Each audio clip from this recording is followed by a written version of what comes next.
சித்தர்கள் அப்படின்னு சொன்னதும் ஏதோ அமானுஷ உலகத்துல இருந்து வந்தவங்கன்னு தான் இன்னும் நம்ம எல்லாம் நினைச்சுக்கிட்டு இருக்கோம். ஆனா அவங்க இந்த உலகத்துலதான் உலவிக்கிட்டு இருந்தவங்க. நிறைய சித்துகள் செஞ்சு இங்க இருந்து தன்னை சித்த நிலைக்கு உயர்த்திய நிறைய மகான்களும் இருக்காங்க. இப்படி சித்தர்களுடைய ஜீவ சமாதியும் அவர்களுடைய பீடங்களையும் தரிசிக்கிற வாய்ப்பு எல்லாருக்குமா கிடைக்குமான்னா அது சந்தேகம்தான். அந்த சிவன் அருள் இருந்தாதான் அந்த சித்தர்கள் அருளும் கிடைக்கும் சொல்லுவாங்க.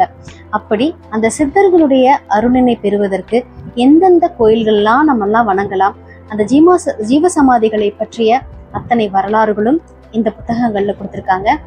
இந்த புத்தகம் வாங்கி படிக்கும் பொழுது நம்ம அங்க போய் தரிசிச்சு கிடைக்கிற அனுபவமும் கிடைக்கும், இன்னும் போய் தரிசிக்க வேண்டிய இடங்களை பார்க்க ஆர்வமும் கிடைக்கும்.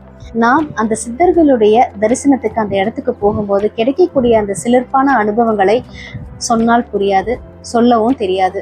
இந்த புத்தகங்களை வாங்கி படியுங்க. சித்தர்களுடைய அருளையும் ஆசீர்வாதத்தையும் பெறுங்க.